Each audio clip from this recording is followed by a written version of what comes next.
নবীজি সাল্লাল্লাহু আলাইহি ওয়াসাল্লাম বলেছেন যে কোরআন থেকে কথা বলবে, কোরআন দিয়ে কথা বলবে, সে সত্যবাদী, সে সত্য বলবে। ওমান হাকামা বিহি আদালা, যে ব্যক্তি কোরআন দিয়ে বিচার করবে সে ন্যায় বিচার করবে। এখানে এসে একটু থামতে হয়, কারণ বাংলাদেশের বয়স 54 বছর। এদেশের আদালতে কোরআন দিয়ে বিচার হয় তো? তাহলে নবীজি বলেছেন যে কোরআন দিয়ে বিচার করবে সে সত্য বিচারক, ন্যায় বিচারক, সে আসল বিচারক। এ 54 বছর যেহেতু কোরআন দিয়ে বিচার হচ্ছে না, এটাই প্রমাণ করে বাংলাদেশে ন্যায় বিচার নাই। ন্যায় বিচার যদি থাকতো তাহলে আদালতে আল্লামা সাঈদীকে জেলখানার কারাগারের আসামি বানানো হতো না। ন্যায় বিচার থাকলে বড় বড় আলেমদেরকে ফাঁসির মঞ্চে যাওয়া লাগতো না। এই বিচার যে মিথ্যা, ন্যায় বিচার যে ছিল না, সেটা কিন্তু প্রমাণ হয়েছে। প্রিয় ভাইয়েরা, আপনারা সক্রেটিসের নাম শুনেছেন? শিক্ষিত ভাইয়েরা কথা বলুন, সক্রেটিসের নাম শুনেছেন? এথেন্সের আদালত ওনাকে হত্যা করেছে, ওনার মৃত্যুদণ্ড দিয়েছে। ইতিহাসের কিতাবে আপনারা পড়েছেন, উনি বড় দার্শনিক ছিলেন, দর্শন শাস্ত্রে তার বিশাল অবদান ছিল। ওনাকে হেমলক বিষ পানে হত্যা করা হয়েছিল। ওনার অপরাধ ছিল উনি নাকি ওই যুগের যুবকদেরকে বিভ্রান্ত করছিলেন। উনি যুবকদেরকে বিভ্রান্ত করছেন। উনার যে অনেকগুলো থিওরি ছিল, মটো ছিল, তার মাঝে অন্যতম একটি শ্রেষ্ঠ মটো ছিল নো দাই সেলফ, নিজেকে জানো। এই মটোটা কিন্তু ভুল মটো নয়। আরবিতে একটি বিখ্যাত প্রবাদ আছে, মান আরাফা নাফসাহু ফাকাদ আরাফা রাব্বাহ। আল্লাহকে জানতে হলে নিজেকে জানো। ওয়াফি আনফুসিকুম আফালা তুবসিরুন, নিজেকে জানার জন্য, নিজের দিকে খেয়াল করার জন্য কোরআনে আল্লাহ বলেছে ওয়াফি আনফুসিকুম আফালা তুবসিরুন। এই নাস্তিক, তুমি আল্লাহকে খুঁজে পাচ্ছ না, বলছো তুমি মঙ্গল গ্রহে গিয়ে আল্লাহকে পায় না, তুমি কোথাও আল্লাহকে দেখো না। অথচ আমরা যারা মুমিন, আমরা নিজের দিকে তাকালে আমাদের মাঝে আল্লাহকে দেখতে পাই। নিজেকে নিয়ে গবেষণা করলে আল্লাহর অস্তিত্ব আপনি নিজের মাঝে পাবেন। প্রিয় ভাইয়েরা, আমরা ঘুমিয়ে থাকি, কিন্তু আমরা যখন ঘুমিয়ে থাকি আমাদের যে কলব আছে, হৃৎপিণ্ড আছে, সে কি ঘুমায় না চলমান? সে সারাক্ষণ টিক টিক টিক টিক করছে। আচ্ছা, আমাদের কলব কি কখনো ঘুমাইছে? আমার প্রিয় ভাইয়েরা, এই টিকটিক যেদিন বন্ধ হয়ে যাবে তখন মানুষ বলবে হৃদযন্ত্রের ক্রিয়া বন্ধ হয়ে তিনি মরে গেছেন। আমরা বেখবর থাকি, 6 ঘন্টা 8 ঘন্টা ঘুমাইয়া থাকি। হৃদযন্ত্র যেটা কলব, এটা চলমান আছে বিধায় আমরা বেঁচে আছি। এবার আপনারা বলুন তো, আমরা যখন বেখবর তখনও সেটা সচল। এটাকে সচল রাখার পিছনে এক মহা কারিগর আছে না নাই? সবাই চিৎকার দিয়া বলুন, সেই কারিগরের নাম কি? আল্লাহ। সক্রেটিসকে তারা মেরে ফেলেছে। নো দাই সেলফ বলেছে, নিজেকে জানো। একজন বিখ্যাত আরবি কবি বলেছেন, উনজুর ইলাল মারই ওয়া কুল মান শাক্কা ফীহি বাসারা মান যাল্লাযী জাহাজাহু বিকুওয়াতিন মুবতাকিরা ফাযাকা হুয়াল্লাহুল্লাযী ইয়ানউমুহু মুনহামিরা। তুমি আল্লাহকে খুঁজে পাও না? কবি বলছে, তাহলে তুমি আয়নার সামনে দাঁড়াও, তারপরে তোমার নিজের চেহারাটা আয়নার মাঝে দেখো। আয়নার মাঝে চেহারা দেখে এবার তুমি নিজেকে প্রশ্ন করো, তোমার এই চোখ, এটা হাত দিয়ে দেখো বড় নরম, কিন্তু তার উপরে একটা শক্ত হাড্ডি, তার নিচে আর একটা শক্ত হাড্ডি, এ পাশে একটা শক্ত হাড্ডি, এ পাশে আর একটা শক্ত হাড্ডি। এবার তুমি নিজেকে প্রশ্ন করো, এত শক্ত হাড্ডি ছিদ্র করে এ নরম চোখকে বসালো একজন কারিগর আছে না নাই? এটা এমনি এমনি হয় নাই। নিজেকে ভাবো, নিজেকে নিয়ে ভাবো। মান যাল্লাযী জাহাজাহু বিকুওয়াতিন মুবতাকিরা। এই ছোট্ট 3.5 হাত লম্বা মানুষটা বিশাল ওজনের হাতিকে শাসন করছে। এই ছোট্ট মানুষটা মেধা খাটাইয়া মহাশূন্যে নবযান পাঠাচ্ছে, গ্রহ থেকে গ্রহান্তরে দৌড়াচ্ছে, মঙ্গল গ্রহে মানুষ চলে যাচ্ছে। এই ছোট্ট মানুষের মগজ, এই ব্রেইনের ওজন কয়শো গ্রাম, 500-700 গ্রাম। এই ছোট্ট ব্রেইনের মাঝে এই পাওয়ার কে দিল? একজন মহাকারিগর আছে না নাই? ভাবো, আল্লাহকে তোমার মাঝে পাবে খুঁজে।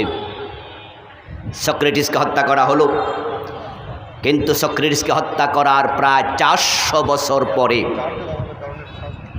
এথেন্সের আদালত আবার প্রমাণ করেছিল কোনো একজন সেখানে ওই আদালতের কাছে আবার রুল চেয়েছিল যে সক্রেটিসকে হেমলক পানে এই আদালত হত্যা করেছে, ফাঁসি তাকে মৃত্যুদণ্ড দিয়েছে, সে মৃত্যুদণ্ডকে আমরা রিভিউ করতে চাই। পরবর্তী এথেন্সের আদালত আবার 400 বছর বলেছে মৃত্যুদণ্ড ভুল ছিল। বাংলাদেশের আদালত আজ থেকে 10-12 বছর আগ থেকে এই দেশের কিছু সিংহ শার্দুল আল্লাহওয়ালা দেশপ্রেমিক নাগরিককে বিভিন্ন তকমা লাগিয়ে যুদ্ধাপরাধী বানিয়ে হত্যা করেছে। মাত্র 9 থেকে 10 বছর আগে গত বছর বাংলার আদালত আবার বলেছে এটা জুডিশিয়াল কিলিং ছিল, এটা অন্যায় বিচার ছিল। আমাদেরকে 400 বছর অপেক্ষা করতে হয় নাই, আমাদেরকে 100 বছর অপেক্ষা করতে হয় নাই। মাত্র 9 থেকে 10 বছর পরে বাংলাদেশের সুপ্রিম কোর্ট বলছে এটা ছিল বিচারিক হত্যাকাণ্ড। এই জন্য নবীজি বলছেন মান হাকামা বিহি আদাল, যে ব্যক্তি কোরআন দিয়ে বিচার করবে সেই ন্যায় বিচারক হবে। আমাদের দেশে শুধুমাত্র ওই 10-12 জন মানুষকে অন্যায়ভাবে হত্যা করা হয় নাই, এই 54 বছরে বিনা দোষী কত মানুষ মেরেছে তার কোনো হিসাব নাই। কত মানুষ গুম হয়েছে, খুন হয়েছে, বিশেষ করে গত 15-17 বছরে আল্লাহর কত বান্দার লাশ নিখোঁজ হয়েছে, হিসাব নাই। এই জন্য ন্যায় বিচার পেতে হলে আল্লাহর কোরআন দিয়ে বিচার করতে হবে। আল্লাহর কোরআন দিয়ে বিচার হোক, এটা যারা চায় তারা কোরআনওয়ালাদেরকে সংসদে পাঠাতে হবে।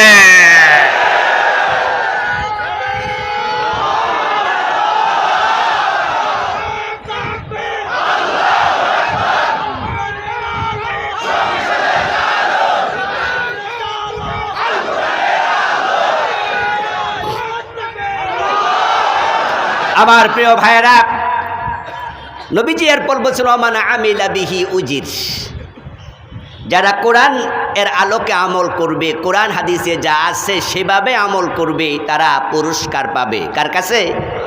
আল্লাহর কাছে উজরত পাবে। ওয়ামান দাআ ইলাইহি হুদিয়া ইলা সিরাতিম মুস্তাকিম। নবীজি আবার বলছেন যে কোরআনের দিকে মানুষকে ডাকে, আল্লাহ তাকে হেদায়াত দিয়ে দেয়। তাইলে কোরআনের দিকে আমরা যদি আপনাদেরকে ডাকি, কোনো ব্যক্তি ডাকে, যেমন আজকে তাফসিরুল মাহফিল, আমরা কোরআনের দিকে ডাকবো, আল্লাহর দিকে ডাকবো।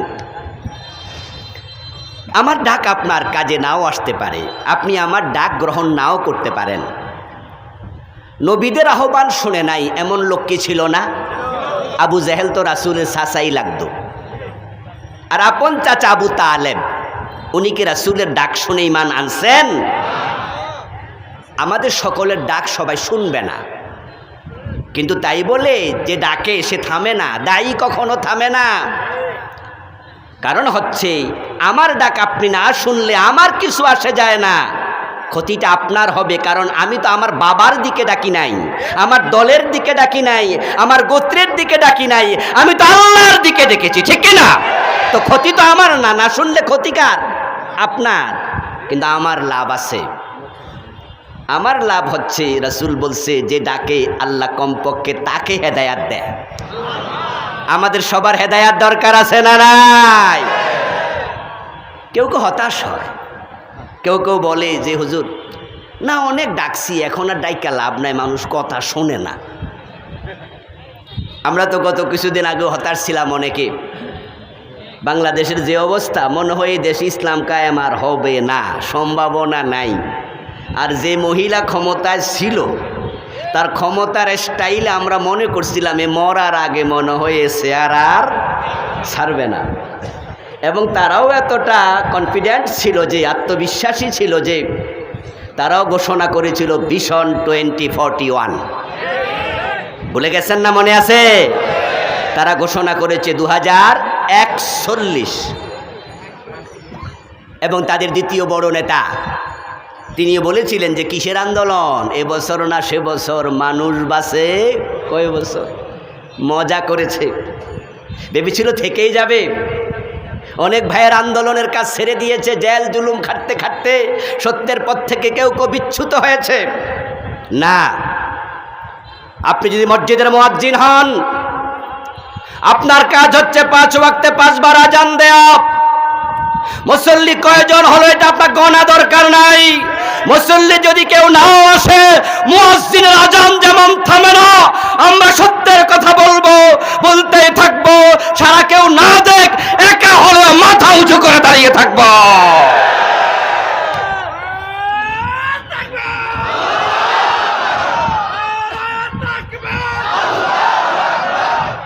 কেউ কেউ বলে ইসলামী আন্দোলনের কাজ তো আপনারা করতেছেন সেই 1941 সাল থেকে, নাকি? এদেশে একবারেই দল নাম দিয়া অমুক দলের ব্যানারে আপনারা 1940-41 থেকে কাজ করতেছেন। কই লোক, কই? ক্ষমতা তো খেতে পারলেন না, ভারতেও পারলেন না, পাকিস্তানেও পারলেন না, বাংলাদেশেও পারলেন না। এ প্রশ্ন তুলে তারা আমাদেরকে ব্যর্থ বানাতে চায়। তারা বুঝাতে চায় যে বাংলাদেশের মানুষকে আমরা ভাগে আনতে পারিনি, আমরা বুঝাতে ব্যর্থ হয়েছি। আমরা বলবো মোটেও নয়, মোটেও নয়। মুয়াজ্জিনের কাজ আজান দেয়া। পাবলিক মসজিদে না আসলে মুয়াজ্জিন ব্যর্থ বলা যাবে না, যারা আসে নাই তারাই ব্যর্থ হয়ে যায়। আমরা আজান দিচ্ছি, আমরা কোরআনের পথে ডাকছি। ফাযাক্কির ইন্নামা আনতা মুযাক্কির লাস্তা আলাইহিম বিমুসাইতির। কোরআন মাজিদ আল্লাহ তাআলা বলেন, হে প্রিয় রাসূল, আপনাকে আমি দারোগা বানাইয়া পাঠাই নাই, চকিদার বানাইয়া পাঠাই নাই যে মানুষকে পিটাইয়া ইসলামে ঢুকাবেন। না না, আপনি শুধু বলে যান, বলা দায়িত্ব। ইন্নামা আলাইকাল বালাগ ওয়া আলাইনাল হিসাব। আপনার দায়িত্ব বলে যাওয়া। আপনার দাওয়াতে কারা সাড়া দিয়েছে, কারা দেয় নাই, হিসাবের জন্য আমি আল্লাহ আছি। বাংলার এই জমিনে কোরআনের রাজ প্রতিষ্ঠা করার জন্য একদল লোক তো কাজ করতেছে, একবারে নাই তা তো না। পথ তো আমরা ছাড়ি নাই, আমরা তো রাস্তা ছেড়ে ঘরে চলে যাই নাই। এই হামলার পরে, মামলার পরে, এরপরেও তো আমরা রাস্তায় ছিলাম। তার রেজাল্ট আমরা পেয়েছি জুলাইয়ের 5 তারিখে। আল্লাহ বাংলাদেশকে ইসলামের জন্য উন্মুক্ত করে দিয়েছে।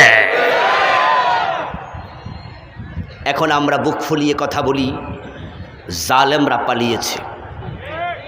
নাসরুম মিনাল্লাহি ওয়া ফাতহুন করিব। আমরা অপেক্ষা করছি চূড়ান্ত বিজয়ের জন্য।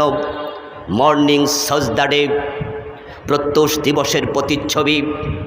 ডাকসু, জাকসু, রাকসু, চাকসু, এই নির্বাচনগুলো আমাদেরকে সকালবেলার সূর্যের কিরণের মতো সামান্য উদ্ভাসিত হয়ে বুঝাচ্ছে আমরা ইসলামওয়ালারা যদি মাথা তুলে দাঁড়িয়ে থাকে, সব কোরআনওয়ালা দেশপ্রেমিক একমত হয়ে যেতে পারি, আগামীর সংসদ কোরআনের সংসদ হবে ইনশাআল্লাহ। আমার বন্ধু, এ কোরআন থেকে কথা হবে সূরা নিসার 137 নম্বর আয়াত। আল্লাহ তাআলা বলছেন, ইন্নাল্লাযীনা আমানু সুম্মা কাফারু সুম্মা আমানু সুম্মা কাফারু। নিশ্চয় যারা ঈমান এনেছে অতঃপর কাফের হয়ে গেছে, আবার ঈমান এনেছে, আবার কাফের হয়ে গেছে। সুম্মা ইজদাদু কুফরা, অতঃপর তারা আর ঈমান আনে নাই, কুফরিতে সীমা লঙ্ঘন করেছে এবং কাফের অবস্থায় মরে গেছে। লাম ইয়াগফিরাল্লাহু লাকুম, আল্লাহ পাক লাম ইয়াকুনিল্লাহু লিয়াগফিরা লাহুম, যারা কাফের অবস্থায় ঈমান হারা হয়ে মরে যায় আল্লাহ তাদেরকে ক্ষমা করবেন না।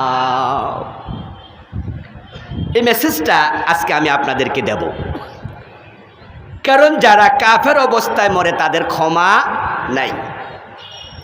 যার ক্ষমা নাই তার কপালে জান্নাত নাই। আজকের মাহফিলে আমরা যারা এসেছি আমরা সবাই কি জান্নাতে যেতে চাই? আমরা সবাই জান্নাতে যেতে চাই। তাহলে বোঝা গেল জান্নাতে যেতে চাইলে ঈমান হারা হয়ে মরা যাবে না। আল্লাহ তাআলা সূরা আন-নিসার 137 নম্বর আয়াতে এমন কিছু লোকের কথা বললেন যারা ঈমান আনার পরে আবার কাফের হয়ে গেছে। ইন্নাল্লাযীনা আমানু সুম্মা কাফারু, ঈমান এনেছে অতঃপর কাফের। প্রিয় ভাইয়েরা, এই আয়াতে কারিমা কি গত বছর নাজিল হয়েছে? 100 বছর আগে? এটা নাজিল হয়েছে 1450 বছর আগে নবীজির উপরে, সাহাবায়ে কেরামের যুগে। এই মেসেজ দ্বারা বোঝা যাচ্ছে রাসূলুল্লাহর যুগেও এমন কিছু মানুষ ছিল যে মানুষগুলো ঈমান আনার পর ঈমানের উপরে টিকে থাকতে পারে নাই, কাফের হয়ে গিয়েছিল। যদি রাসূলের যুগে 1450 বছর আগে সাহাবাদের মাঝে এমন কেউ থাকে যে ঈমান আনার পরে আবার কাফের হয়ে যায়, আজকের এই যুগে এই জাতীয় লোকের সংখ্যা কমেছে না আরো বেড়েছে? আল্লাহ না করুক সেখানে যদি আপনার নাম থাকে, উপায় নাই, উপায় নাই। আম্বিয়া আলাইহিমুস সালাম ব্যতীত কোনো মানুষের ঈমান নিরাপদ নয়। শুধু নবীদের ঈমানকে আল্লাহ নিজ দায়িত্বে হেফাজত করেছেন, যার কারণে নবীদেরকে বলা হয় মাসুম। নবীরা হচ্ছে মাসুম। তারা কোনো গুনাহ করার অবস্থা যদি তৈরি হতো আল্লাহ নিজ দায়িত্বে তাদেরকে হেফাজত করতেন। সুবহানাল্লাহ পড়েন। তাদেরকে হেফাজত আল্লাহ ডিরেক্টলি করতেন, কিন্তু আমাদেরকে আল্লাহ এইভাবে হেফাজত করেন না, তাই আমরা মাসুম না। হযরত ইউসুফ আলাইহিস সালাম, রানী জুলাইখা যখন ওনাকে অন্দরমহলে ডেকে নিল এবং অন্দরমহলে ডেকে নেওয়ার আগেই তিনি তার দাসীকে বলেছিলেন, ইউসুফ আজকে আমার রুমে ঢুকার পরে বাহির থেকে দরজা বন্ধ করে তালা লাগাইয়া দিও। জুলাইখা দীর্ঘদিন পর্যন্ত ইউসুফ আলাইহিস সালামের কাছে অবৈধ প্রেমের জন্য আবেদন নিবেদন করছিল। ইউসুফ আলাইহিস সালাম ছিলেন দুনিয়ার সবচেয়ে সুন্দর মানুষ, তাই একজন যুবতী নারী তার প্রেমে পড়তে পারাটা অস্বাভাবিক নয়। কিন্তু ইউসুফ আলাইহিস সালাম আল্লাহর নবী, অবৈধ কোনো আহ্বানে তিনি সাড়া দিতে পারেন না। তিনি জুলাইখার আহ্বানকে প্রত্যাখ্যান করে যাচ্ছিলেন। একদিন জুলাইখার স্বামী আজিজে মিশর, আজিজে মিশর সে বাড়ির বাহিরে কোনো এক কাজে চলে গেছে। সেদিন জুলাইখা ভাবলেন আজকে ঘর ফাঁকা, তাই তিনি ইউসুফ আলাইহিস সালামকে অন্দরমহলে ডেকে নিলেন, যেই ঘরে তিনি তার স্বামীকে নিয়ে থাকেন। যেই মাত্র ইউসুফ আলাইহিস সালাম ঘরে ঢুকলো, দাসী আগের কথা মতো দরজা বন্ধ করে বাহির দিয়া, কথা বলে না কেন, কি করছে? বাহির দিয়া তালা লাগাইয়া দিছে। আল্লাহ কোরআনে বলেন, ওয়াগাল্লাকাতিল আবওয়াবা ফাকালাত হাইতা লাক। ওই নারী ঘরের দরজা বন্ধ করে তারপর বলে, ইউসুফ আমার কাছে আসো, আমি তোমার। নাউজুবিল্লাহ পড়েন। উনি ব্যভিচার করতে চাইলেন, স্বামী আজকে বাসায় নাই। ইউসুফ আলাইহিস সালাম বললেন অসম্ভব। ওই মহিলা গায়ের কাপড় চোপড় খুলতে শুরু করলো। ইউসুফ আলাইহিস সালাম তখন ভাবলেন যে এখানে দাঁড়িয়ে থাকাটা মোটেও নিরাপদ নয়, সে আমার গায়ে ঝাঁপ দিয়ে পড়বে, আমি পুরুষ মানুষ, কি হয়ে যায় কি থেকে বলা যায় না। এই জন্য তিনি তখন সেখানে না দাঁড়িয়ে দরজার দিকে দৌড় মারলেন। ইউসুফ আলাইহিস সালাম যখন দরজার দিকে দৌড়াতে শুরু করলেন, জুলাইখা অট্ট হাসি দিয়ে বলছে, ইউসুফ দরজা তো বন্ধ, তুমি কি দেখো না বাহির দিয়ে তালা লাগানো আছে, আজকে পলানোর কোনো সুযোগ নাই। ইউসুফ আলাইহিস সালাম তিনি তার কথায় কর্ণপাত না করে দৌড়াতেই থাকলেন দরজার দিকে। তিনি জানেন যে আস-সাইয়ু মিন্না ওয়াল ইতমামু মিনাল্লাহ, চেষ্টার মালিক আমরা, সফলতার মালিক কে? তাফসিরে পাওয়া যায় তিনি দৌড়াতে দৌড়াতে দরজা পর্যন্ত পৌঁছলেন, তারপরে দরজা নিজে নিজে খুলে গেল। চেষ্টা করে যান দরজা খুলে যাবে, কিন্তু জুলাইখা যখন দেখলো ইউসুফ আলাইহিস সালাম ঘর থেকে তো বের হয়ে গেলেন, সে আবার পিছন দিকে দৌড় মেরে ইউসুফ আলাইহিস সালামের গায়ের জামা টেনে ধরল।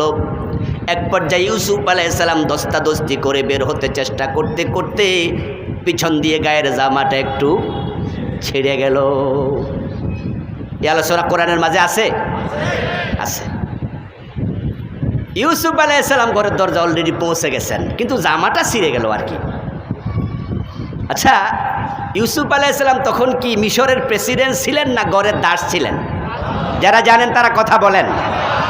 উনাকে তো বাজার থেকে কিনে নিছিল নাকি? ভাইয়েরা কুফে ফেলে দিয়েছিল, তারপরে একদল লোক তুলে নিয়েছে, মিশরের কোনো বাজারে বিক্রি করেছে। ইউসুফ আলাইহিস সালামকে বাজার থেকে কিনে নিয়েছে, তিনি ঘরের চাকর, ঘরের দাস, কেনা গোলাম। আচ্ছা, এবার বলুন তো, ঘরের একজন চাকর, তার গায়ের জামাটা ছিঁড়ে গেছে পিছন দিয়া, এই জামাটা কি লাখ লাখ টাকা দামি ছিল? মিশরের বাজারে কেনা কম দামি একটা জামাই ছিল, যেহেতু ঘরের চাকর মানুষ। কিন্তু সেই জামা ছিঁড়ে গেল। কোরআনের মাঝে আল্লাহ সেরা জামার কথা কেন বলে? আসলে জামা কয় টাকা দামি, এটা ছিঁড়ে গেছে কি ছিঁড়ে নাই আল্লাহ এটা বুঝায় না। আল্লাহ বুঝাচ্ছে জুলাইখার মতো কিছু নারী যোগে যোগে থাকবে, যারা ইউসুফদের মতো ভালো মানুষের পিছন দিয়ে জামা টেনে ধরবে। ইউসুফ যেমন থামে নাই, তোমরাও থামতে পারবে না। সামনে গিয়ে যাও, দরজা আমি আল্লাহ খুলে দেব।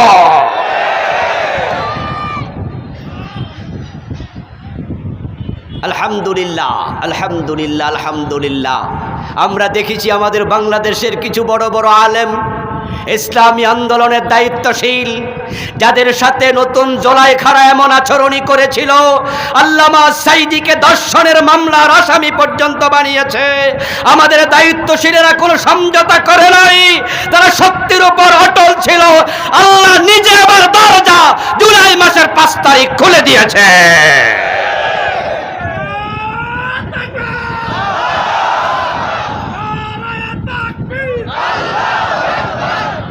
প্রিয় ভাইয়েরা, বলছিলাম ইউসুফ আলাইহিস সালাম দৌড় মারলেন।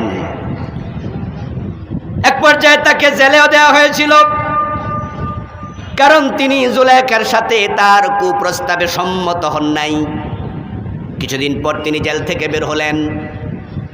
জেল থেকে বের হওয়ার পর কোনো একজন উনাকে প্রশ্ন করেছিল, ইউসুফ তুমি যুবক মানুষ, সুন্দরী জুলাইখা একান্তে অন্দর মহলে তোমাকে একাই তো ডেকে নিয়েছিল, সেদিন তুমি দৌড় মেরে পালাইলা কেন? তোমার নফস কি তোমাকে তাড়িত করে নাই? আরে সুন্দরী যুবক দেখলে তো একজন যুবক আগায়া যায়, এটাই তো নিয়ম। কিন্তু সেদিন সুযোগ পাওয়ার পরও তুমি দৌড় মারলে কেন? ইউসুফ আলাইহিস সালাম কি জবাব দিয়েছেন, তার জবাবটাও আল্লাহ সূরা ইউসুফে কোরআনের আয়াত বানায়া নাজিল করছে। 13 নম্বর আয়াতের 13 নম্বর পারার প্রথম আয়াত, ওমা উবাররিউ নাফসি ইন্নান নাফসা লাআম্মারাতুম বিসসুই ইল্লা মা রাহিমা রাব্বি। সুবহানাল্লাহ পড়েন। ইউসুফ জবাব দিলেন, ওমা উবাররিউ নাফসি, আমি এটা বলি না যে আমার নফস আমাকে তাড়িত করেনি। ইন্নান নাফসা লাআম্মারাতুন বিসসু, নফসে আম্মারা তার অভ্যাস হলো মানুষকে খারাপ কাজে উৎসাহিত করে, নফসের কাজ হলো খারাপ কাজে আদেশ করে। ইল্লা মা রাহিমা রাব্বি, তবে আমার রব যাকে রহম দিয়ে বাঁচায় নফস তার ক্ষতি করতে পারে না। ইউসুফ আলাইহিস সালাম বুঝালেন সেদিন আমাকে হেফাজত করছে কে? ভাইয়েরা জোরে বলেন না, কে করেছে? এতে তাফসীরে পাওয়া যায়, ইউসুফ আলাইহিস সালাম যখন জুলাইখার সামনে দাঁড়ানো ছিলেন, জুলাইখা গায়ের কাপড় চোপড় খুলে ফেলছিল। তখন একজন বেগারা নারীর দিকে এভাবে তাকায়া থাকা কি জায়েজ না চেহারা ফিরানো উচিত? চেহারা ফিরাতে হবে। ইউসুফ আলাইহিস সালাম ওই জুলেখার চেহারা থেকে, গা থেকে চেহারাটা ফিরালেন।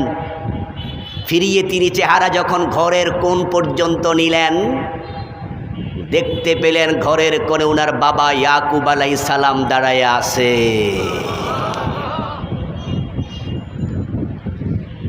ইউসুফ আলাইহিস সালামের বাবা ইয়াকুব বড় নবী। আজকে ঘরের কোণে বাবা ইয়াকুব দাঁড়ায় আছে, অথচ কত আগেই তো বাবা সন্তান থেকে বিচ্ছেদ হয়ে গেছে। আল্লাহ তাআলা সেদিন ওই ঘরের কোণে ইয়াকুব আলাইহিস সালামকে হাজির করাইয়া ছেলের সামনে দাঁড় করাইয়া লজ্জা দিলেন যে তুমি একটা বেগানা নারীর দিকে কেমনে তাকাও। হযরত ইউসুফ আলাইহিস সালাম বাবারে ঘরের ভিতরে দেখে নিজে দৌড় মারলেন, আল্লাহ গুনাহ থেকে বাঁচাইয়া দিছে। নবীরা মাসুম, এ প্রসঙ্গে আমি এটা বললাম। নবীদের ঈমান শয়তান হরণ করতে পারবে না, কিন্তু নবী ছাড়া দুনিয়ার কোনো মানুষের ঈমান নিরাপদ না। আজকে বাংলাদেশে সবচেয়ে বেশি অভাব চলছে যে জিনিস, সেটার নাম ঈমান। এখনো আলহামদুলিল্লাহ নামাজির অভাব নাই। আজকে আমার সামনে আপনারা যারা আছেন এখানে 99% বেশি নামাজি মানুষ। হয়তো 5 ওয়াক্ত কিছু গ্যাপ হয়, কিন্তু জুমাও পড়ে না এমন লোক কি এখানে আছে? হয়তো জুমা সপ্তাহ একবার, মাসে 3-4 বার 5 বার, 1-2টা কারো মিস হয়, কিন্তু একবারে জুমাও পড়ে না এমন একজন এখানে থাকবে না। যদি হিন্দু থাকে ভিন্ন কথা। আমরা অধিকাংশ মুসলিম, ঠিক কি না? আমি মুসলিমদের কথা বলছি, আপনাদের কথা বলছি। আপনারা যারা মুসলিম, আমরা সবাই নামাজি। এখানে নামাজওয়ালা লোক আছে, রোজাওয়ালা আছে, হজওয়ালা আছে, জাকাতওয়ালা আছে। এখানে সবাই নামাজি, কিন্তু সবাই ইমানদারে কথা বলার কোনো সুযোগ নেই। বাংলাদেশের অধিকাংশ মানুষ এখন ঈমান হারা হয়ে বসে আছে। নবীজি এই কথাটা 1450 বছর আগে বলেছে, আমি আপনাদেরকে শোনাচ্ছি এখন।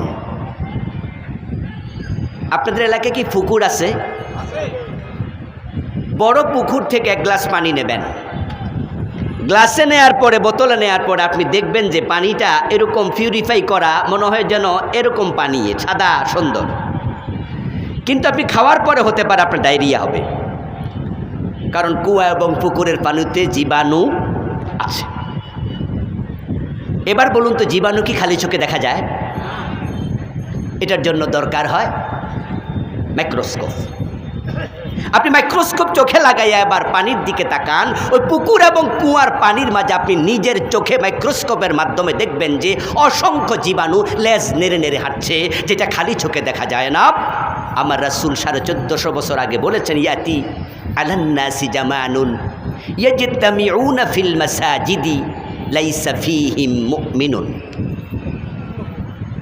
নবীজি সাল্লাল্লাহু আলাইহি ওয়াসাল্লাম বলেন, এমন একটা জামানা আসবে যে জামানার মানুষগুলো মসজিদে জামাতের সাথে নামাজ পড়বে, কিন্তু একজনেরও ঈমান থাকবে না, সবগুলো বেঈমান, অথচ নামাজ পড়ছে 5 ওয়াক্ত।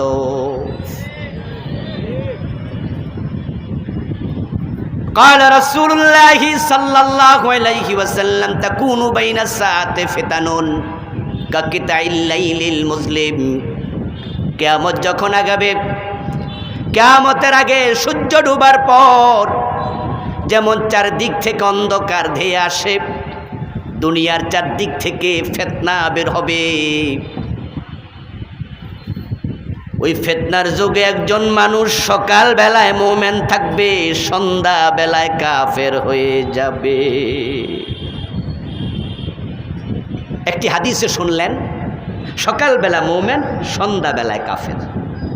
আরেকটি হাদিসে শুনলেন অনেক লোক নামাজ পড়বে, অথচ একজনেরও ঈমান থাকবে না। এবার আপনাদের কাছে আমার একটু জিজ্ঞাসা, সেই জামানাটা আসবে না এসে গেছে? আমি কোরআন সুন্নাহর মাইক্রোস্কোপ চোখে লাগাইয়া যখন সমাজের দিকে তাকাই, আমি দেখি সে জামানা চলস।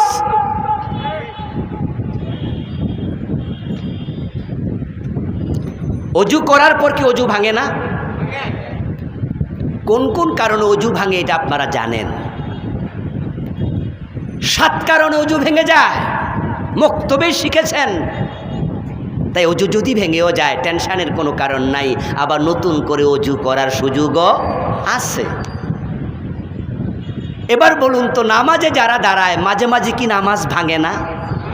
আচ্ছা, নামাজ ভাঙলে কি আবার নামাজ নতুন করে পড়া যায় না? নামাজ ভাঙার 14টি কারণ আপনারা শিখেছেন ছোট্টকালেই। কোরআনের আয়াত শুনালাম 137 সূরা নিসা। নিশ্চয় যারা ঈমান এনেছে আবার কাফের হয়েছে, আবার ঈমান এনেছে আবার কাফের হয়েছে। আমার রাসূল বলছেন যে সকালে মুমিন থাকবে, সন্ধ্যাবেলায় কাফের হয়ে যাবে। তাহলে এবার আপনারা জবাব দেন, ঈমান ভাঙার কারণ আছে না নাই? আচ্ছা, ঈমান ভাঙার কয় কারণ মুখস্থ কয়জনে কইতে পারবেন? নবীজি মুহাম্মদ সাল্লাল্লাহু আলাইহি ওয়াসাল্লামের হাতে হাত রেখে কালেমা পড়ার পর কাফের হয়েছে এমন সাহাবীও ছিল, যিনি সাহাবী ছিলেন এখন মুরতাদ। আমরা কালেমা পড়ছি কার হাতে? মুক্তাবর হুজুরের হাতে। কি আমার সাথে দ্বিমত আছেন নাকি? আমরা অধিকাংশ কালেমা পড়ছি মুখস্থ কোথায়? আপনারা এলাকায় মুক্তব আছে? ছোটবেলা মুক্তবে আমরা 5টা কালেমা পড়ছি না?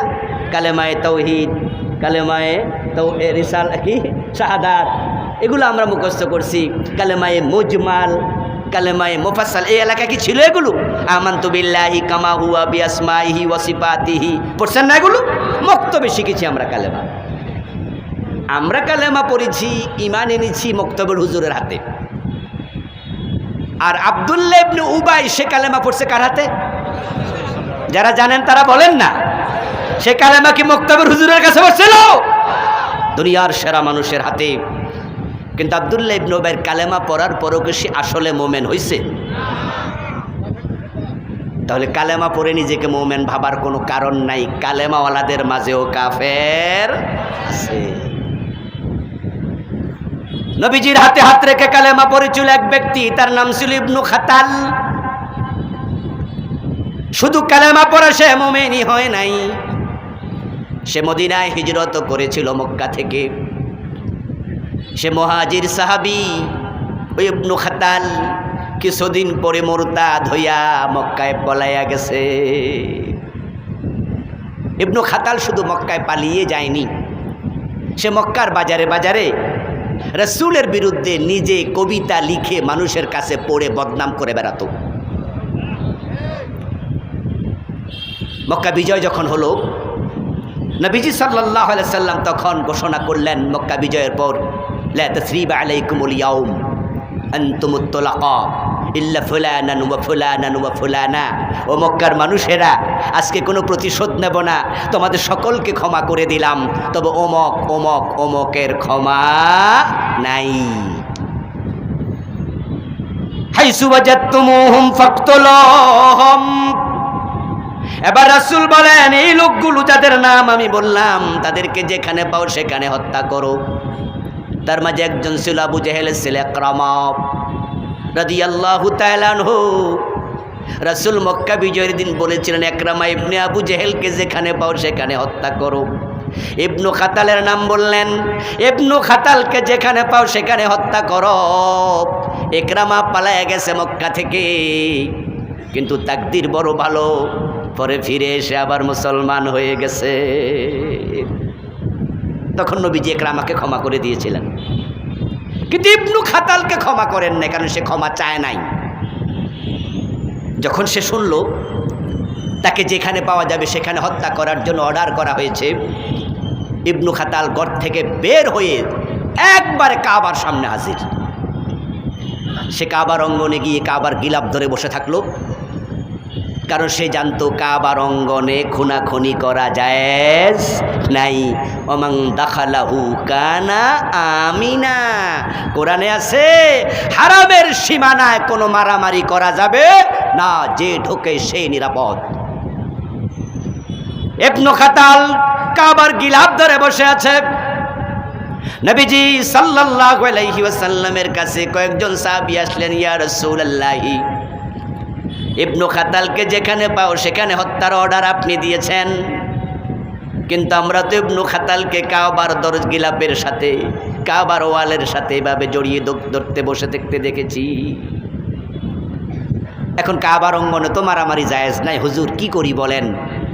নবীজি তখন বললেন যে আল্লাহর কাবা আজকে কোনো পাপিষ্ঠকে আশ্রয় দেবে না, আল্লাহ আজকের দিনের জন্য সেখানে হত্যা আমার জন্য বৈধ করেছে, তোমরা তাকে কাবার সাথে হত্যা করো।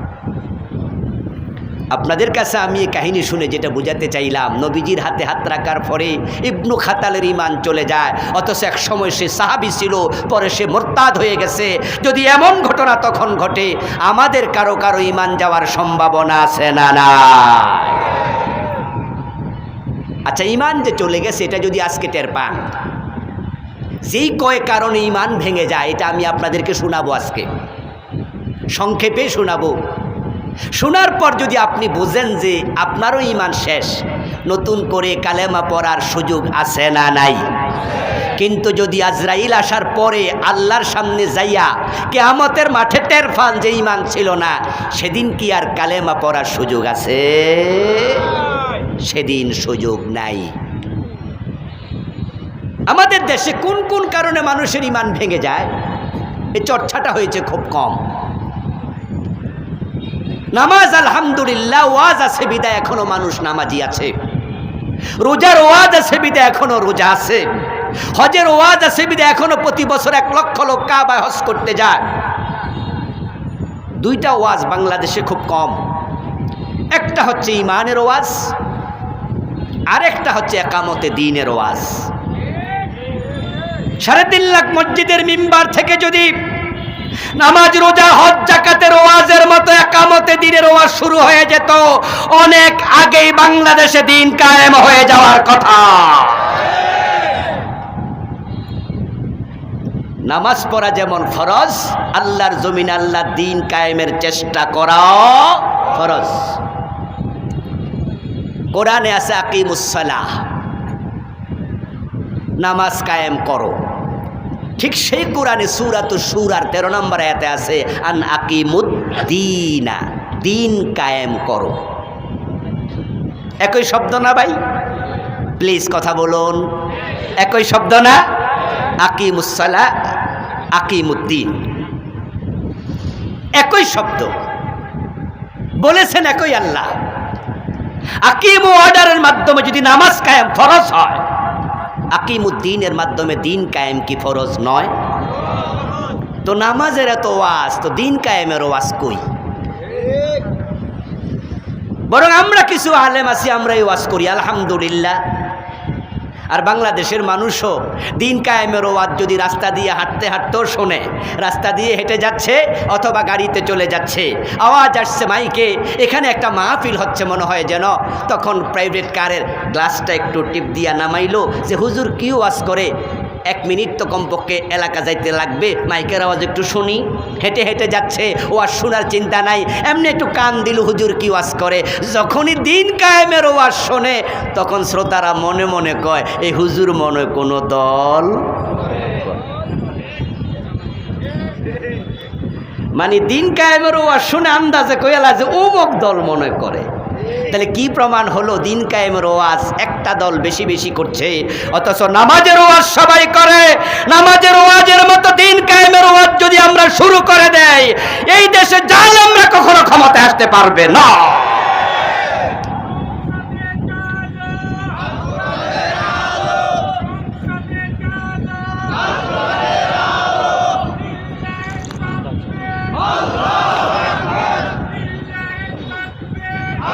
আমার প্রিয় ভাইয়েরা, নামাজ কায়েমের ওয়াজ যদি ফরজ হয়, তাই সব খতিব করে। দ্বীন কায়েমের ওয়াজও ফরজ, সকল আলেম ওলামা এই ওয়াজটাও করা দরকার আছে না নাই? দ্বীন কায়েম কোন দলকে ঠিকাদারি দেবেন না, কোন দল নিজদেরকে দ্বীন কায়েমের ঠিকাদার মনে করে না। আমরা যারা দ্বীন কায়েমের কথা বলছি, আমরা মনে করছি না এটা আমরা লিজ নিয়েছি। দ্বীন যেমন আমাদের সবার, এই ওয়াজও করা দরকার। ততদিন দিন কায়েম হবেও না। আমরা দিন কায়েমের কথা বলতে বলতে আল্লাহর কাছে চলে যাব। দিন যদি কায়েম নাও হয়, আল্লাহর কাছে আশা করছি আমরা মুক্তি পাব। আমরা চেষ্টা করেছি, বলেছি। আর যদি দিন কায়েম হয়ে যায়ও, আর আপনি দিন কায়েমের ওয়াজ থেকে দূরে থাকেন, আল্লাহর কাছে আপনি জবাব দিতে পারবেন না। প্রিয় ভাইরা, 10 কারণে ঈমান চলে যায়। কয় কারণে? সবাই বলুন একটু, দয়া করে কথা বলুন একটু। কয় কারণে? 10 কারণে ঈমান চলে যায়। আমার লিখা মোট 8টা বই আছে আলহামদুলিল্লাহ। তার মাঝে একটা বই হচ্ছে ঈমান, কুফর ও নিফাক। এই বইটাতে আমি 10টি কারণে লিখেছি। ঈমান ভঙ্গের 10 কারণ নিয়ে আলাদা পুস্তিকা লিখেছে আরব বিশ্বের কয়েকজন আলেম। যদিও আমি 10 কারণ নিয়ে বইটা লিখিনি। এটার মাঝে আমি নিফাক লিখেছি, শিরিক লিখেছি, আরও কিছু লিখেছি, আলাদা আলাদা বিস্তারিত। কিন্তু শুধু 10 কারণ নিয়ে আলাদা বই লিখেছে আরব বিশ্বের কয়েকজন রাইটার, যাদের বই আমি পড়েছি। এই 10টি কারণ যদি আপনি না জানেন, অজু ভাঙ্গার কারণ না জানলে ভাঙ্গা অজু দিয়েও নামাজ পড়ার সম্ভাবনা আছে। কিন্তু যে অজু ভঙ্গের কারণ জানে, তার যদি অজু ভেঙে যায়, তাহলে সে কিন্তু নামাজ আর পড়বে না, বলবো অজুটা একটু করে আসি। আপনারা আমার সামনে যারা আছেন, যদি কাউকে 50,000 বা 1 লাখ টাকা দেয়া হয়, আর আপনাকে বলা হয় দুর্গা দেবীর সামনে মাথা নত করুন, রাজি হবেন? আমার দেশের একজন রিক্সাওয়ালাও রাজি হবে না, যার টাকার খুব দরকার। রাস্তার কোনো মুসলিম ভিক্ষুককে আপনি বলবেন, তোমার আমি 1 লাখ টাকা দেব, তুমি একটু দুর্গা দেবীর সামনে গিয়ে একটা সেজদা মারবা। ওই ভিক্ষুক বলবে, না খেয়ে থাকবো, ঈমান হারাবো না। কিন্তু ঈমান চলে যায় কোন কাজে, এটা না জানার কারণে অনেক লোক হাসতে হাসতে ঈমান হারায়।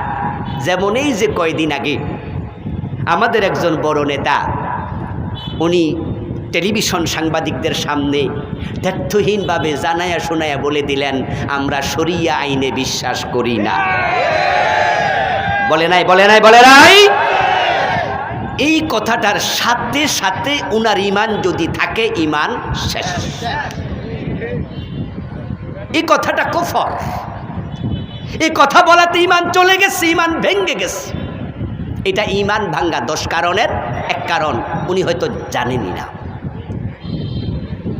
قال النبي صلى الله عليه وسلم إن العبد لا يتكلم بالكلمة من سخط الله لا يلقي لها بالا يهوي بها في جهنم। নবীজি সাল্লাল্লাহু আলাইহি সাল্লাম বলেন, আল্লাহর বান্দা মাঝে মাঝে হালকাভাবে না বুঝে এমন কিছু কথা বলবে, তার মুখ থেকে বের হওয়া একটা কথার কারণে আল্লাহ তাকে জাহান্নামের মাঝখানে ফেলে দেবে।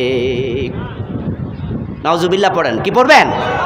আপনার মুখ দিয়ে এমন কথা বের হয়েছে, আপনি ভাবেন নাই যে কি বলেছেন, হালকাভাবে বলছেন। যেমন আপনার বউকে আপনি মাথায় হাত দিয়া একবারে কাছে টেনে হাসতে হাসতে বললেন, বউ আমি তোমার খুব মহব্বত করি, সুতরাং তুমি 1 তালাক 2 তালাক 3 তালাক।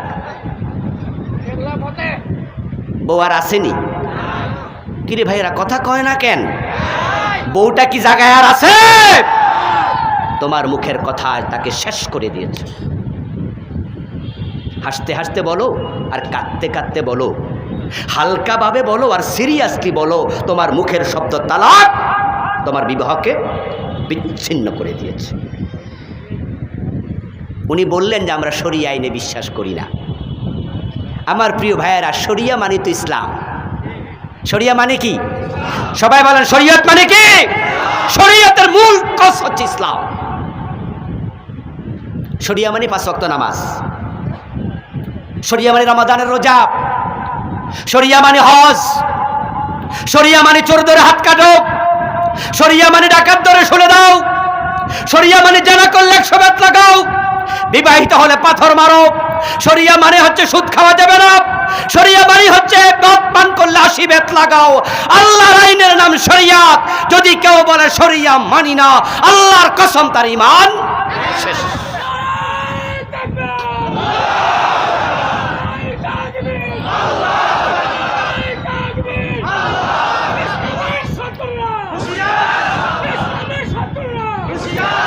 আমার প্রিয় ভাইয়েরা,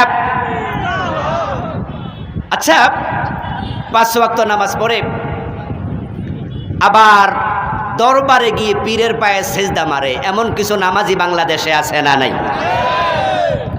মাইজবান্ডা শরীফে কি মসজিদ নাই? আরে মাজারের পাশে আছে। ওখানে সকল মুরিদ বেনামাজি নয়, তারা নামাজ পড়ে আবার হুজুরের সেজদা করে। আটরশির নাম শুনেছেন? আটরশি কি মসজিদ নাই?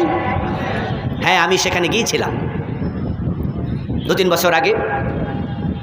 আমি সেখানে মাগরিবের নামাজ পড়েছি তাদের মসজিদে। মসজিদ আছে। নামাজের পরে আবার ঘুরতে বের হলাম তো পীর সাহেবের মাজারে গেলাম। গিয়ে দেখি আমার এই 2 সাক্ষী, 2 জন আল্লাহর বান্দা মাজারে সেজদায় পড়ে আছে। 5 ওয়াক্ত নামাজ পড়ে আবার মাজারে সেজদা দেব। ঠিক যেই 2টা লোককে আমি দেখেছি আটরশির মাজারে সেজদা দিচ্ছে, ওই লোকগুলোকে যদি 50,000 1 লক্ষ করে টাকা দিয়ে বলা হতো তুমি একটু দুর্গা দেবীর সেজদা দাও, আমার মন বলে সে দুর্গাকে সেজদা দিতে রাজি হতো না। কারণ সে বোঝে মূর্তি পূজা শিরিক। কিন্তু মাজারে সেজদা দেয়া শিরিক এটা সে বোঝে নাই। তার ফির তাকে ভুল বুঝাইছে। তার ফির বলছে এটা সেজদায়ে তাজিমি। তার ফির তাকে বলছে সেজদা 2 প্রকার, একটা সেজদায়ে তাআব্বুদি আর একটা সেজদায়ে তাজিমি। তা আমরা আল্লাহকে যে সেজদা দেই এটা ইবাদতের সেজদা, আর পীরের যে সেজদা দেই এটা হচ্ছে আজমত, সম্মানের সেজদা। আর সম্মানের সেজদা দিলে ঈমান যায় না। এই জাতীয় একটা ভুল ব্যাখ্যা ঢুকাইয়া তার ঈমানটাকে শেষ করে দিল। আমরা যারা আজকের মাহফিলে আসি, আমাদের ফতুয়া কি, আমাদের বক্তব্য কি? যারা জানেন তারা বলেন, ভুল হলে আমরা বলবো এখানে বড় বড় আলেমরা আছেন। যারা পীরের পায়ে সেজদা দেয় তারা মুমিন না মুশরিক? ঈমান থাকে না যায়? ইসলামের সেজদায়ে তাজিমি বলতে আলাদা কোনো সেজদা নাই। আমাদের নেতা শরীয়ত মানি না বলে মুশরিক কাফের হয়ে গেল, ঈমান হারালো। এটা উনি বোঝেন না, এটা বললে ঈমান যায়। বন্ড পীরের পায়ে সেজদা দিয়া হাজার হাজার লোক ঈমান হারালো, কারণ তারা বোঝে না এটা শিরিক, এটা করলে ঈমান যায়। এবার বলুন তো, মানুষগুলো কি হাসরের দিন আল্লাহর সামনে যাবে না? যাওয়ার পরে তারা সফল হবে না ব্যর্থ? ঈমান আছে না নাই? যাদের ঈমান নেই তারা বেহেশত পাবে? তখন তারা আল্লাহ তাআলার সামনে বলবে, আল্লাহ এটা যে শিরিক, এটা যে কুফর আমি তো জানতাম না। কোরআন তার প্রমাণ। ওই মানুষগুলো বলবো, আল্লাহি রব্বিনা মা কুন্না মুশরিকিন, ও আমাদের রব আল্লাহ তোমার কসম করে বলি আমি মুশরিক নই। আল্লাহ বলবে তুই যে শিরিক করছ, তখন বলবে আল্লাহ এটা যে শিরিক আমি জানতাম না। এবার আল্লাহ বলবে জানলি না কেন বেটা, জানলি না কেন? এলেম শিখা নফল না ফরজ? এলেম কেন শিখলি না? আপনি ভাববেন না জানি না বললে আল্লাহ তাআলা ছেড়ে দেবেন। ও দোস্ত আমার, না জেনে বিষ খাইলে মানুষ মরে কিনা? আপনি বিষ যদি খান জানলেও মরবেন, না জানলেও মরবেন, এটাই বিষের ক্রিয়া। আপনি জানেন আর না জানেন, কুফর করলে ঈমান শেষ, শিরিক করলে ঈমান শেষ, নেফাকে ইতিকাদি করলে ঈমান শেষ। এইভাবে 10টা আমি এখনই বলবো। ওই 10টা যদি আপনার ভিতরে থাকে তাহলে আপনাকে নতুন করে কালেমা পড়তেই হবে। ওই লোকগুলো বলবে আল্লাহ এখন বুঝছি আমার যে ঈমানটা চলে গেছিল, আমি যে কুফরি কালাম করছি।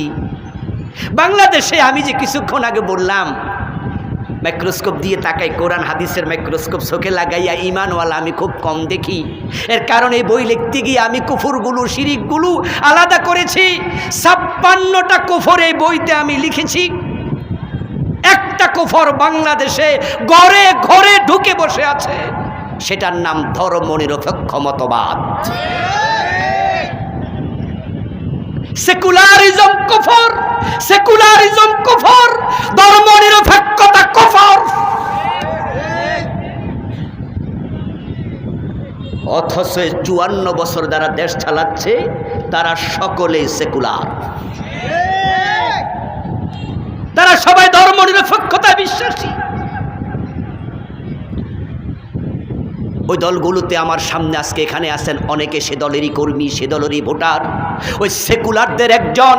অথচ আপনি নামাজি, আপনাকে আমি সত্যি ভালোবাসি, আপনি আমার ভাই, কিন্তু সেকুলারিজমের কারণে আপনারও ঈমান শেষ।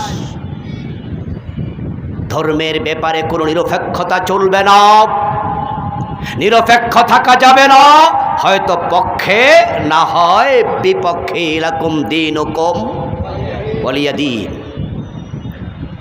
ধর্মের ব্যাপারে দল হলো দুটি। আল্লাহ তাআলা সূরা কাফিরুনের শেষ আয়াতে আমাদের সেটাই বলেছেন, লাকুম দীনুকুম, তোমাদের দিন তোমাদের, তোমাদের ধর্ম তোমাদের, ওয়ালিয়া দীন, আমার ধর্ম আমার, মাঝখানে কোনো ধর্ম আর নেই। হয়তো পক্ষে না হয় বিপক্ষে।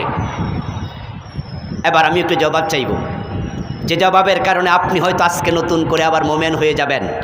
আপনার আমলনামায় আল্লাহ তাআলা লিখবে, ফেরেশতারা লিখবে, এই লোকটা নিরপেক্ষ ছিল না, ধর্মের বিপক্ষেও ছিল না। আওয়াজ করে বলবেন সকলে, আমরা ধর্মের বিপক্ষে না পক্ষে? ধর্মের বিপক্ষে না পক্ষে? ধর্মের পক্ষে থাকলে আল্লাহর কোরআনের আইনের পক্ষেও থাকা লাগে। সৃষ্টি যার আইন চলবে শুধু তার, এটাই কোরআনের মূল কথা। আল্লাহর আইনের পক্ষে থাকবেন কিনা?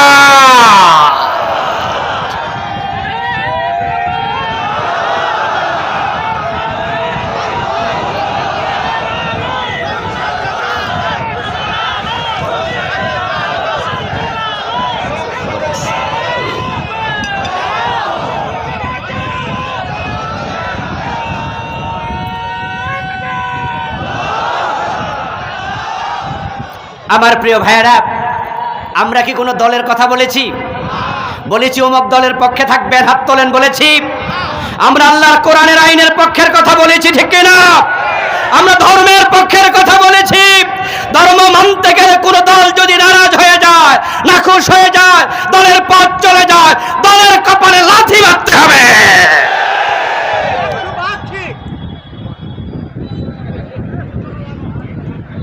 আমার প্রিয় ভাইয়েরা, কুফরি হয় 10 কারণে, ঈমান যায় 10 কারণে, কুফরি হয় লিখেছি 56 কারণে। এখন কেমনে মানুষ কাফের হয়, কেমনে ঈমান যায়, আমি আপনাদের সামান্য করে বুঝাই। ঈমানটা কি সেটা না বুঝলে কুফরি বুঝবেন না। এখন ঈমান হচ্ছে হুয়া তাসদীক বিমা জা বিহিন নবী সাল্লাল্লাহু আলাইহি ওয়াসাল্লাম মিন ইনদিল্লাহ। ঈমান মানে লা ইলাহা ইল্লাল্লাহ কালেমা পড়া নয়। এই কালেমা আব্দুল্লাহ ইবনে উবাই পড়েছে, সেই ঈমানদার নয়। তবে হ্যাঁ, ঈমান আনতে হলে কালেমা পড়তেই হবে। তবে কালেমা পড়লে আপনি মুমিন, এটা ভাবার কোনো কারণ নাই। আমার প্রিয় ভাইরা, আপনারা কি কাদিয়ানির নাম শুনেছেন? যারা শুনেছেন তারা বলুন, কাদিয়ানির নাম শুনেছেন? আচ্ছা, কাদিয়ানিদের নামাজে কি আত্তাহিয়াতু নাই? তো আত্তাহিয়াতুর মাঝে কালেমা নাই? আশহাদু আল্লা ইলাহা ইল্লাল্লাহু ওয়া আশহাদু আন্না মুহাম্মাদান আবদুহু। তো কাদিয়ানি কাফের কেন? তারা তো কালেমা প্রতিদিন পড়ে। কাদিয়ানির মসজিদে মুয়াজ্জিন, সে কি কানে হাত দিয়া আজান দেয়ার বাজে আশহাদু আল্লা ইলাহা ইল্লাল্লাহ বলে না? আশহাদু আন্না মুহাম্মাদুর রাসূলুল্লাহ বলে না? তো সে কাফের কেন? এদেশের হানাফি, এদেশের আহলে হাদিস, এদেশের কওমি, এদেশের আলিয়া, এদেশের সকল আলেম আমরা একটা মাসালায় কমপক্ষে একমত। বিভিন্ন মাসালায় আমরা মতভেদ করি, যেমন কেউ কেয়াম করে, কেউ কেয়াম করে না, কেউ নাভিতে হাত বাঁধে, কেউ বুকে হাত বাঁধে। আমরা এক একজন এক এক মাযহাব মানি, কিন্তু একটা মাসালা একমত, সেটা হলো কাদিয়ানি কাফের। আলিয়ার আলেমরাও আমরা বলি কাদিয়ানি কাফের। কওমি আলেমরা কি কয়? কথা বলে না কেন ভাইরা? কাফের বলে কি না? আমরা হানাফিরা বলি কাদিয়ানি কি? আহলে হাদিসের ভাইরা কি বলে? দেখেন, এক মাসলে আমরা একমত, কাদিয়ানি কাফের। অথচ কাদিয়ানির মুয়াজ্জিন দিনে 5 বার আজান দেয়, কালেমার আজান, আশহাদু আল্লা ইলাহা। তো কাফের ফতুয়া কেন? এই কালেমা পড়ার ফরসে মোমেন নয় কেন?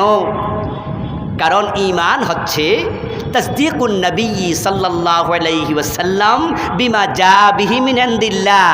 আল্লাহর পক্ষ থেকে নবী মুহাম্মদ সাল্লাল্লাহু আলাইহি ওয়াসাল্লাম যে ওহী আনছেন, কোরআন আনছেন, সেটার শুরু থেকে শেষ পর্যন্ত সবটাকে বিশ্বাস করার নাম ঈমান। এ কোরআন মাজিদের বিসমিল্লাহর বা থেকে মিনাল জিন্নাতি ওয়ান নাসের সিন পর্যন্ত যা আছে সবটা মেনে নিতে হবে, সবটা মানার নাম ঈমান। কাদিয়ানীরা এ কোরআনের একটা জিনিস মানে নাই, সেটা হলো বিশ্ব নবী, শেষ নবী। তারা নামাজ মানে, রোজা মানে, হজ মানে, যাকাত মানে, কিন্তু রাসূলকে খাতামান নবিয়্যিন তারা মানে না। নবীজিকে তারা শেষ নবী না মানার কারণে কাদিয়ানীদের ঈমান আছে না গেছে? জোরে বলেন না, আছে না গেছে? যদি কেউ বলে আমি কোরআন মানি না, সে কাফের। যদি কেউ বলে আমি 29 পারা মানি, দেখি আপনাদের ফতুয়া কি? 29 পারা মানে, 1 পারা মানে না, সে কি মোমেন না কাফের? যদি কেউ 15 পারা মানি, তাহলে সে অর্ধেক মোমেন, ঠিক না? যদি কেউ বলে আমি 1 অক্ষর মানি না, সেও কি? হ্যাঁ, সবটা মানার নাম ঈমান। কাদিয়ানী একটা মানলো না, বেঈমান। ইবলিস শয়তান মোমেন না কাফের? আল্লাহর কয়টা আইন মানে নাই? এই ভাইরা বলুন না, কয়টা? ছোট ধরে হাত কাটো, এটা কি আল্লাহর আইনে আছে? 54 বছরে কয়দিন মানছেন? জেনা করলে 100 বেত লাগাও, কোরআনে আছে কিনা? 54 বছরে কয়দিন মানছেন? মদ পান করলে 80 বেত দিতে হবে, হাদিসে আছে না নাই? 54 বছরে কয়দিন মেনেছেন? ইনিল হুকমু ইল্লা লিল্লাহ, আল্লাহ ছাড়া কারো আইন চলবে না, এই কথা কোরআনে আছে না নাই? 54 বছরে বাংলাদেশ আল্লাহর আইনে কয়দিন চালাইছেন? কাদিয়ানী একটা মানে না, ফতুয়া কাফের। ইবলিস একটা মানে না, ফতুয়া কাফের। আমরা কয়টা মানি না? ঈমানের খবর কি? ঈমান ছাড়া মরলে জান্নাত পাবেন? এই জন্য তো আমরা বলি পুরা কোরআন মানতে হবে, আংশিক ইসলাম না। আমরা থাকবো যেখানে, ইসলাম থাকবে সেখানে, পাকঘর থেকে সংসদ, সব জায়গায় কোরআন আইন চলবে। সেকুলারিজম কফার আরও আছে 55 নম্বর 56টা লিখেছি। ঈমান যাওয়ার প্রথম কারণ শেষ। ঈমান বাঁচাতে হলে কুফরি করা যাবে না। ঈমান যাওয়ার দ্বিতীয় কারণ হচ্ছে শিরিক। শিরিক করলে ঈমান থাকে? শিরিক করলে ঈমান চলে যায়। ওয়ালা ওয়াশরাকু লাহাবাতা আনহুম মা কানু ইয়ামালুন, সব শেষ। কিন্তু নির্বাচন তো আসছে, ফেব্রুয়ারিতে নির্বাচন হওয়ার সম্ভাবনা খুব বেশি। আমাদের কত নেতা এই মাইকটা হাতে নিয়ে জনসভায় লক্ষ মানুষের সামনে শিরিক করবে। আপনাদের ভোট পাওয়ার জন্য আপনাদেরকে ঘোষণা দিয়ে বলবে আপনারাই তো সব, আপনারা আমাকে এবার এমপি বানান, জনগণ সকল ক্ষমতার উৎস। এই কথাটা সুস্পষ্ট শিরিক। সকল ক্ষমতার মালিককে, ক্ষমতার উৎসকে।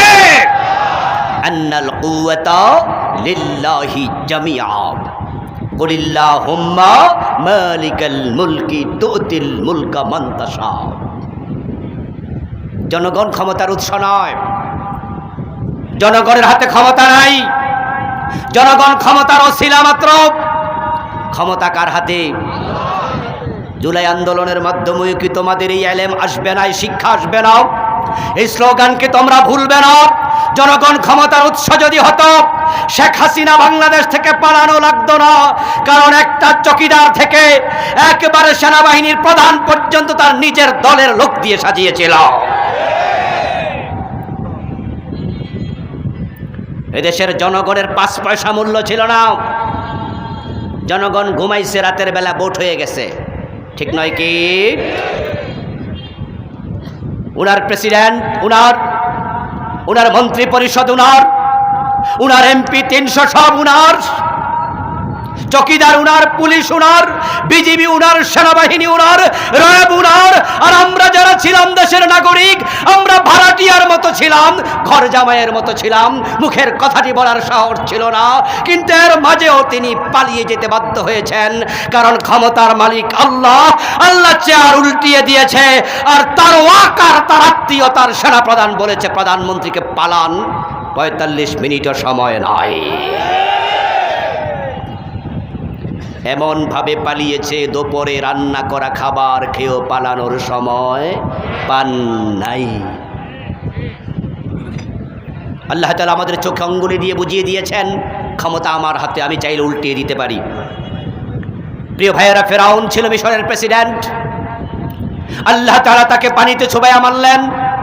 যেদিন ফেরাউনকে আল্লাহ পানিতে চুবালেন, আপনারা একটু মেহরবানি করে জবাব দেন, আলোচনার শেষ দিকে যাচ্ছি। ফেরাউন সেদিন ঘুমন্ত ছিল না সজাগ? একা ছিল না, সেনাবাহিনী সাথে ছিল? পদত্যাগ করেছিল না ক্ষমতায় ছিল? আল্লাহ তাআলা ফেরাউনকে ক্ষমতায় রেখে, সজাগ রেখে, তার সৈন্য সহ পানিতে ডুবিয়ে দিয়ে বুঝিয়ে দিলেন, আমি আল্লাহ ধরলে কোনো সেনাবাহিনী বাঁচাতে পারে না।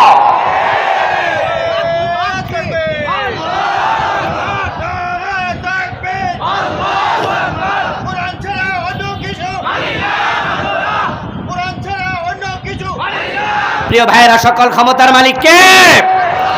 শিরিক করবেন না, শিরক করবেন না। ছেলে হোক মেয়ে হোক, 2টি সন্তান যথেষ্ট। বেশি হলে খাওয়াবে কে?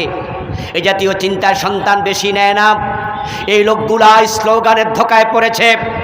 আমরা স্লোগানটাকে উল্টিয়ে দিতে চাই। আমরা বলতে চাই, মুখ দিয়েছেন যিনি, আহার দেবেন তিনি। 2জনকে খাওয়ায় যে আল্লাহ, 10 জনকে খাওয়াবে সে আল্লাহ। আমরা কেউ রাজ্জাক নই, রাজ্জাক কে? সুতরাং ছেলে মেয়ে বেশি হলে খাওয়াবে কে? এই চিন্তা মাথায় ঢুকলে ঈমান চলে যাবে। সন্তান হয় না, সন্তানের জন্য পীরের দরবারে চলে যায়, খাজা বাবার কাছে চলে যায়। ওই চট্টগ্রামে গিয়ে বাইজিদ বুস্তামির কবরের পাশে গাছের মাঝে রশি বাঁধে, কচ্ছপকে খাবার দেয়, আরো কত কিছু। এই জন্য আমি শিরিক নিয়ে একটা বই লিখেছি, এই ছোট বই, 29টা শিরিক লিখেছি। কত আলেম মুশরিক দেখেছি বাংলাদেশে, কত আলেমকে। আপনারা এখানে অনেকে জেনারেল, আলহামদুলিল্লাহ, আলেমও এখানে অনেক আছে। আমি কামেল মাদ্রাসার প্রিন্সিপালকে, মুহাদ্দিসকে মুশরিক দেখেছি। বড় বক্তাকে মাহফিলের স্টেজে এসে কথা বলতে দেখেছি যে মানুষকে মুশরিক বানায়। সে একা শুধু মুশরিক না, কারণ শিরক সম্পর্কে উদাসীনতা। বক্তাকে বলতে শুনেছি, মানুষকে বলছে আমার সাথে পড়ুন, গান গাওয়াচ্ছে, বলতেছে আল্লাহর ধন রাসূলকে দিয়ে, আল্লাহ গেছে গায়েব হয়ে, রাসূলের ধন খাজা নিয়ে শুয়ে আছে আজমিরে, কেউ ফিরে না খালি হাতে খাজা বাবার দরবারে। এ কথা কি বক্তা বলে নাই? এ গান বিশ্বাস করার সাথে সাথে ঈমান শেষ। এ গান শিরক এবং কুফর 2টার সমন্বয়। কত আলেমকে দেখেছি বলে রাসূল গায়েব জানে, পীর সাহেবরা গায়েব জানে, অথচ গায়েবের মালিক কে? শিরক মানে কি? শিরক হচ্ছে যাহা আল্লাহর জন্য খাস, তাতে অন্যকে অংশীদার করার নাম হলো শিরক। 29টা লিখেছি। ওই যে পাশে আমার গাড়িটা আছে, আমার বাম পাশে কালো গাড়ি, ড্রাইভারের কাছে আছে বইগুলো, যেতে নিয়ে যাবেন, শিরক কুফরগুলো জানবেন। 3 নাম্বার হচ্ছে নেফাক ইতিকাদি, মুনাফিকি থাকলে অন্তরে ঈমান শেষ। 4 নাম্বার হচ্ছে আল্লাহ এবং বান্দার মাঝখানে কোনো ব্যক্তিকে ঢুকিয়ে দেওয়া। পীর সাহেব হুজুর আছে, আমার কিছু লাগবো না, এর জন্য হুজুরকে খুশি করো, বড় কাঁঠালটা উনাকে খাওয়াও, আর আমি গানে গানে বলবো আছেন আমার মুখতার, আছেন আমার ব্যারিস্টার, শেষ বিচারের হাইকোর্টেতে তিনি আমায় করবেন পার। আমি পাপী, তিনি জামিনদার।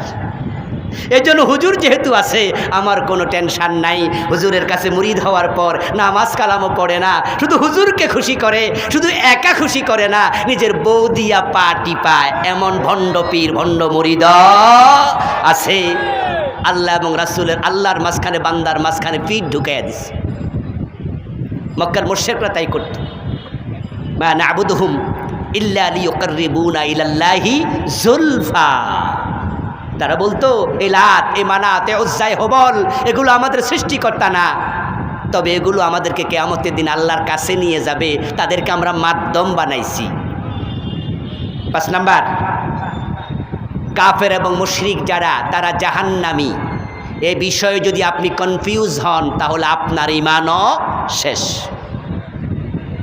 আমাদের কিছু ভাই কনফিউজ হয়। আমাকে একজন প্রশ্ন করেছিল, হুজুর বাংলাদেশে কত হিন্দু ধনী লোক আছে যারা ব্রিজ বানাইছে, যারা বড় বড় স্কুল বানাইছে, ওদের যে এত ভালো কাজ আছে, ভালো কাজেও তারা বেহেশত পাইব না?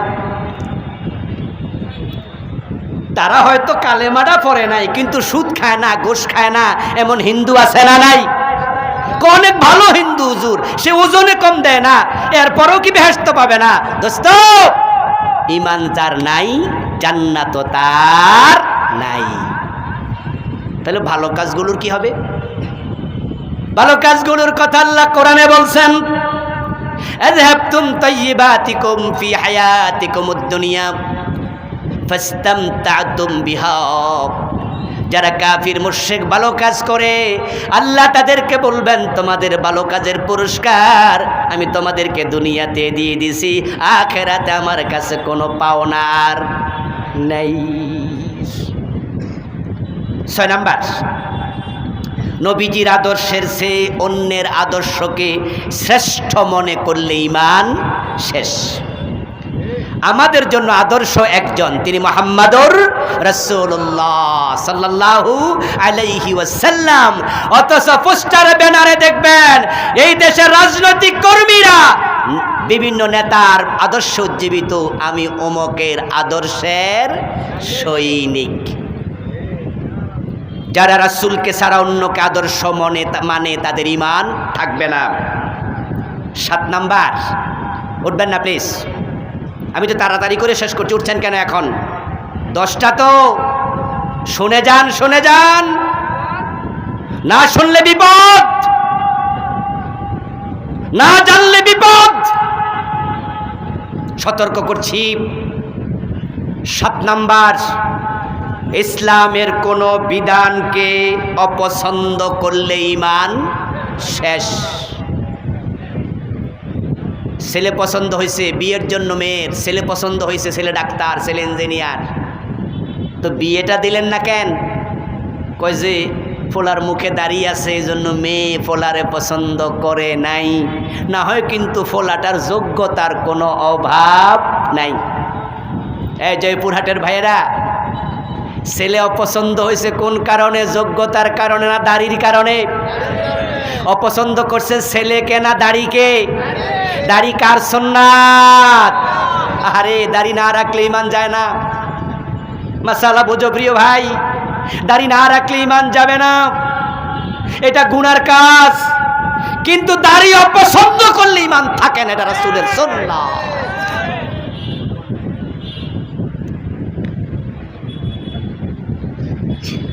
অমুক মসজিদের ইমাম সাহেব, খতিব সাহেব, উনি ভালো মানুষ, উনি খারাপ মানুষ না, তবে উনি অমুক দল করে। তো দল কি খারাপ নেই? কোন দলটাও খারাপ না, তবে তারা শুধুমাত্র আল্লাহর আইন করে। আচ্ছা, সব জায়গায় কি চলে নিয়ে সব? হুজুরে কত বুঝাইছি, হুজুর এই ওয়াজ ছাড়া কি ওয়াজ নাই? নামাজ রোজার ওয়াজ করেন, আল্লাহর আইনের ওয়াজটা করেন কেন? আপনার চাকরি গেছে, এখন আমি কি করতাম? আল্লাহর আইন তোমার পছন্দ হয় নাই, তোমার ঈমান শেষ। আমার কথা ডিজাইন আপনি বুঝলেন কিনা আমি জানি না। হুজুর কিন্তু খারাপ না, হুজুরের ওয়াজটা খারাপ, হুজুরটা কিন্তু ভালো। সমস্যা হলে হুজুর অনেকদিন বুঝাইছি, হুজুর দেশের অবস্থা বেশি ভালো না, এই জন্যই আল্লাহর আইন মাল্লার আইন এগুলো কইন টইন না, হুজুর আল্লাহর আইন একটু রাখেন না। তাহলে আপনার কাছে হুজুর খারাপ না, খারাপ কেডা? আল্লাহর আইনটা আপনার ভালো লাগছে না। ঠুনকোতে ইমান চলে যায় না। 8 নাম্বার, ইসলামের কোনো বিধান নিয়ে ঠাট্টা করলে ইমান চলে যায়। শুধু মুখে দাঁড়িয়ে থাকার কারণে মুন্সি কইয়া টিপ্পনি কাটে এমন লোক আছে না নাই? এই মুন্সি সাহেবের দিকে আসে, অথচ এতে মাদ্রাসার কাছেও যায়নি। এর মুন্সি কইয়া কেন ছোট করছে? মুখে কি আছে? এই হুজুর, এই হুজুর, মানে বলার মাঝে একটা আলাদা তিরস্কার ভাব, কারণ তিনি মাথায় টুপি দিয়েছেন, মুখে দাঁড়িয়ে রেখেছেন। এই জন্য তোমার কাছে মোল্লা,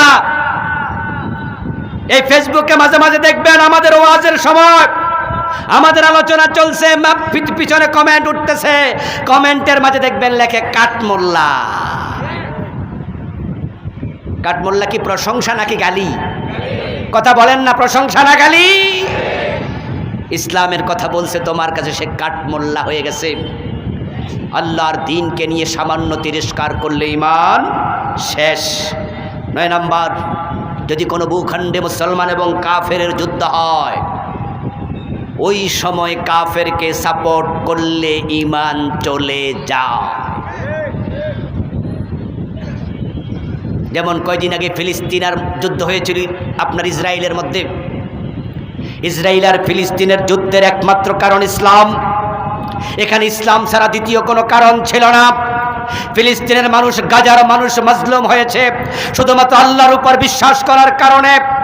যারাই ওই অবস্থায় গোপনে হোক আর প্রকাশ্যে হোক ইসরায়েলকে সাপোর্ট করেছে, তাদের ঈমান শেষ। 10 নাম্বার, যদি কোনো মানুষকে কেউ মনে করে তার শরীয়তের আইন না মানলেও চলে, ঈমান শেষ। আমাদের বাংলাদেশে আমি দেখেছি এমন পীর সাহেব বেপর্দা মহিলা মুরিদ করে। জিজ্ঞাসা করা হলো ওনার মুরিদকে, তোমার পীর তো পর্দা করে না? সাথে সাথে জবাব দিয়েছে, আপনার চোখ আর হুজুরের চোখ এক না। এর মানে হচ্ছে আপনার যে চোখ, এটা তো গোস্তের তৈরি, হুজুর একটা মার্বেলের তৈরি, ঠিক না? না না, সেটা বোঝায় নাই, বরং বুঝিয়েছে যে হুজুর পর্দা না করলেও চলে, হুজুরের ঈমান শক্ত আছে। আমার বন্ধু, শরীয়তের বিধান থেকে আল্লাহর নবীরা পর্যন্ত আলাদা ছিলেন না। এজন্য কোনো মানুষ যদি কখনো মনে করে অমুকের শরীয়ত লাগে না, আল্লাহর বিধানের সাথে দ্বিমত করলো, তার ঈমান শেষ।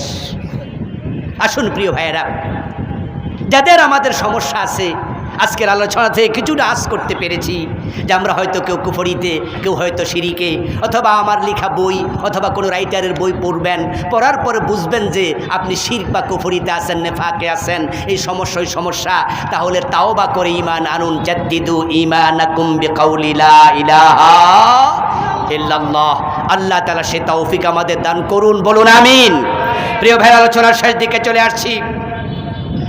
আগামীর বাংলাদেশ, ইসলামের বাংলাদেশ, এই স্বপ্ন আমরা দেখতেছি। জুলাই বিপ্লবের পরে সেই সম্ভাবনা দেখা দিয়েছে। আপনাদের কাছে শেষ আহ্বান জানিয়ে মুনাজাতের দিকে যেতে চাই। আল্লাহ যেহেতু আমাদেরকে কাছাকাছি এনেছেন ইসলাম কায়েমের, আগে আলেমরা ছিল 4 নম্বরে, এখন আল্লাহ আলেমদেরকে বাংলাদেশে 2য় পজিশনে এনে রেখেছে। বড় বড় 2টি দল তারা এলিমিনেশন হয়ে গেছে। এখন আমরা ক্ষমতার কাছাকাছি আছি। আলেমরা যদি আমরা এক হয়ে যাই, জালেমরা লেজ তুলে পালিয়ে যাবে। আগামীর বাংলাদেশ ইসলামের বাংলাদেশ হবে। আগামীবার ইসলামের পক্ষে থাকতে আপনারা রাজি আছেন? আল্লাহ তুমি তৌফিক দাও, বলুন আমিন।